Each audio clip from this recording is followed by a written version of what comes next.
Okay, from Ono Rub, he says, Phil, at the end of the year, would you ever do a KO Gaming Community Creations tournament for a funniest moments of the year montage? You could go something like this. Make it so the montages have to be 5 minutes or long, 5 minutes long at most. Upload all the submissions in one video and put up a poll in the said video's description. Make a second video showcasing the winner and your overall thoughts of how the community creations worked for you this year.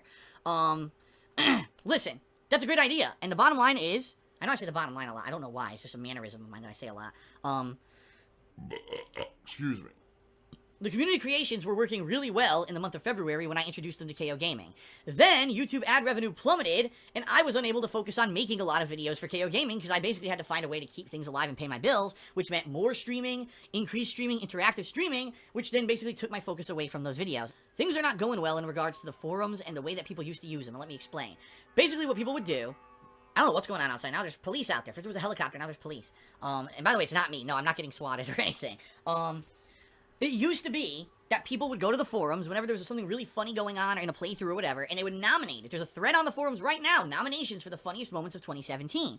And these people would go there and nominate the stuff, and at the end of the year, say around November and December-ish, I would take all those nominations, I would sort them into, oh, these are the best ones, and I would make polls on the forums where people vote on the funniest moments, and then I would make my funniest moments countdown series, okay? That's what I've done every single year since I started YouTube. This year, the thread was made, and in January, people were posting up. And then, of course, I got all caught up with trying to save my business and keep things afloat, so I really haven't been utilizing the forums that much recently or even mentioning them. Just recently, I went over there. There hasn't been a nomination for a funniest moment since January. So you're telling me, with all the playthroughs I did in February, March, and April, nothing funny happened? I mean, I can tell you right now, just from the Mass Effect Andromeda playthrough, the bugs and shit that were going on in that playthrough, there were some nights where it was a laugh riot, because within an hour, 10 fucking bugs would happen that were hilarious. But no one's nominated anything. And here's the truth of the matter, folks. At the end of this year, I'm not going to have time to go through the thousands of videos that I've uploaded to YouTube and find the funniest moments myself. I'm just not going to have time. So that's why that series has always relied on the viewers, okay? Ono Rub's suggestion may work, because since now we're already 3 months behind, unless there's a miraculous recovery and people head over to the forums right now and start posting up their funny moments, I get the feeling that this series isn't going to happen this year. But yeah, this idea for year end, maybe people doing funny montages of the best stuff of the year at the year end and having a competition between them, maybe that's the way to go. It sounds like a good idea to me, but again, it relies on the viewers to make the submitted content. Okay, let's continue on here. Next question is from Richter Tryhard, and he says, Hi Phil, so you're known as the king of hate because you use that hate against you as fuel to further yourself. However, it's sadly commonly misunderstood as a person who hates anything far too often. I'm guilty of this myself, sadly, as well. And I've met some viewers that thought it was related to racism in some way. My question is, would you ever consider a new title? If so, what would you call yourself? I remember originally thinking KO Gaming stood for King of Gaming, but now that I see that the O is capitalized, I think that must mean Knockout Gaming. I don't know what title it could be if you officially changed it, but I imagine something that is more in tune with who you are as a person as well as your content. Maybe something like the Realist King or the Raw Gamer, though that one makes me lol a bit, laugh out loud a bit. You can even start a fan-suggested poll if you want to change it. Just a thought, and thank you for the videos. I wish you luck. Richter has an incredibly pertinent point, folks. Again, and I actually said this in part 1, and I'll say it again. Some people are so either lazy or stupid, and that's not even an insult, that's just the commonality of people. People typically are lazy or stupid. I'm lazy or stupid too, so don't take it as an insult. But typically people are lazy or stupid, and when they hear something, they don't actually do the research to find out what it means. They just fabricate something, or they go with common opinion or whatever someone says that sounds more dramatic or negative. My King of Hate moniker comes from the fact that over the course of my life, whether it was high school, whether it was the competitive Street Fighter community, whether now it's on YouTube, that people who don't like me make all this shit up about me and say all this nasty stuff, and I take all their negativity and I use it as a way to fuel my desire to be successful. If I didn't have that, right, I would have quit a long fucking time ago. I never would have been good at Street Fighter. I never would have gone to EVO and placed and won tournaments, you know, EVO qualifiers and all of that. I would have given up right away because right off the bat, people just talk shit about me constantly and said that I sucked and I had no right to be in tournaments because I'm not good. I'll never be good. And then I ended up being good because I used that to fuel myself and as motivation to prove them wrong. Same thing on YouTube, right? How many people over the years, Phil doesn't do the right kind of video. Phil doesn't, you know what I mean? All the shit that people say about me. And I use that as a fuel to prove that if you have the drive to do it, you could still be successful. And yeah, right now things are financially tight and really in a risky position. I'm still fucking here. I'm still making videos. I'm still doing this as a living. I hope I can keep doing it, but right now I'm still, 8 years fucking later, I'm still making videos, and 6 years later, I'm still doing it for a living, so obviously, I've done that, I use that motivation, all that hate against me, to master it and become better at what I do and be successful, right? But there... Lazy or stupid people, the king of hate, that means that he's a racist because he hates on people. And then they'll make, again, like I said in the part 1, they'll make a montage of the 12 times that I made racial humor out of context so it's not funny but it looks more like I'm a racist, right? Or, king of hate, and this one is one that I've actually heard a lot from other YouTubers who talk shit about me who literally don't know a damned thing about me. Oh, Darkside Phil, that's that asshole who just plays games and insults the game developers all day because he's the king of hate. He just hates on games. That's his gimmick. I don't support that. I think that he shouldn't be able to make a living doing that because that's horrible and it hurts game developers and it makes everyone look bad and everything, yada, yada, yada. That's not what I do at all. Only if you're stupid enough to watch one of these negative montages about me and actually think that that's the whole picture would you think that that's the case. But some people aren't smart. And I hate to say it, there's a lot of big YouTubers out there, who talk shit about me over the years. They ain't so smart either. They're all fucking luck, right? They followed the formulas of success on YouTube, or they did this one thing that somehow virally caught on, and that's their claim to fame. They didn't actually have anything intelligent that made them become popular. They were lucky assholes. And then, all of a sudden, when they need to get a rise out of someone, they insult someone that they don't know, like me, who's never said anything about them and knows nothing about them.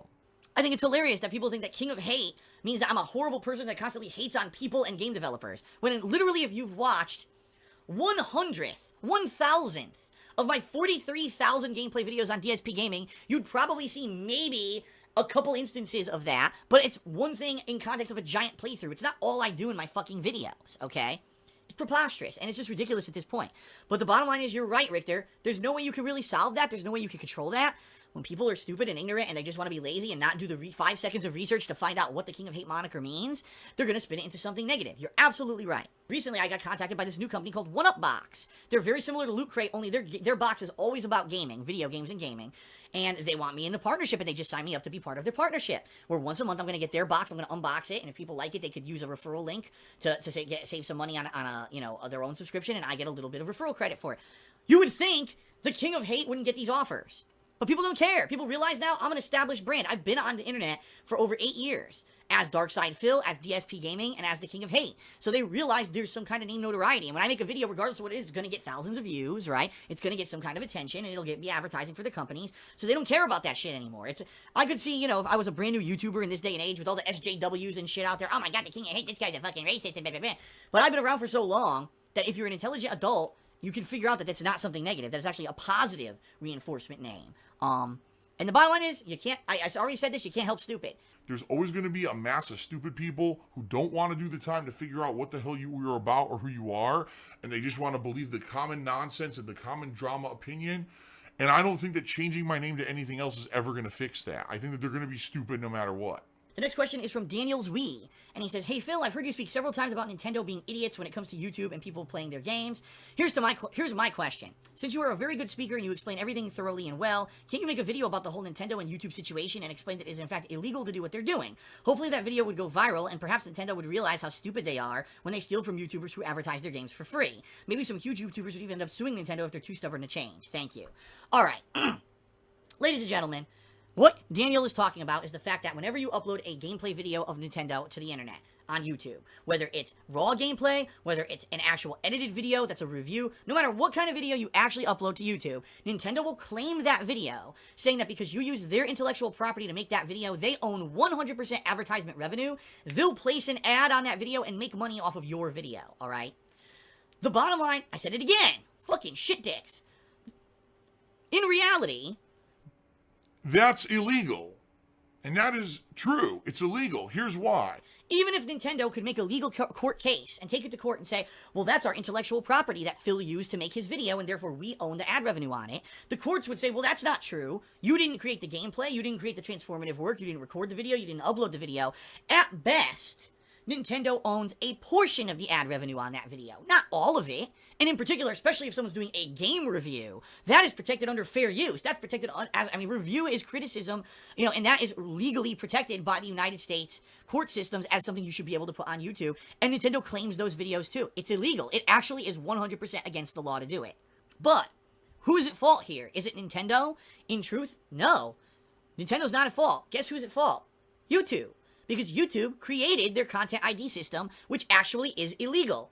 Ladies and gentlemen, every time a video gets claimed on YouTube for ad revenue, YouTube is breaking the law. That is the truth. And if anyone ever took it to court, YouTube has no legal defense. Because whenever you put a video on YouTube, you immediately own the copyright. Whenever you create something like that, you own the intellectual property and the copyright to it. It's actually U.S. law, and that's the case, okay?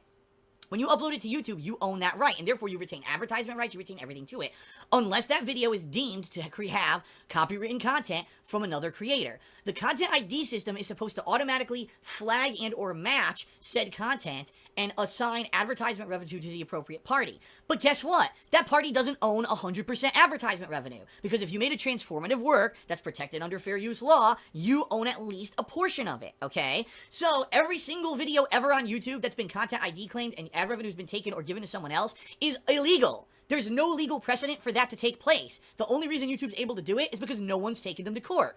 And also, let's face it, no one's ever going to court to prove that a Let's Play is a legal video either. No one's ever going to court about a review that's been put on YouTube and said that that was protected by fair use. No one's ever gone to court. Do you want to know why no one's ever gone to court? Because here's the chances are, if you went to court and you said, I'm going to sue YouTube for this illegal system, YouTube would say, okay, well, guess what? In our bylaws that you sign whenever you create a new channel, it says that we can get rid of you for whatever reason we deem possible for the protection of our own business. Therefore, fuck you, you're banned from YouTube. And even though if you win the court case, what's the point of winning it? Because you can't upload YouTube videos anymore. That's why it's never gone to court, folks. Yeah, that's the bottom, I said the bottom line again. Oh my god, boy, is this fucking self-aware. I'm saying it again. That's the truth of the matter, is that no one's ever going to sue YouTube. Because if they do, they need to have another way to make money. Nintendo is at fault, morally, but it's really on YouTube, and no one's going to sue YouTube. And YouTube's not going to change until they're forced to, so until someone actually decides, I don't want to do YouTube anymore, I'll sue them on principle, nothing's ever going to change.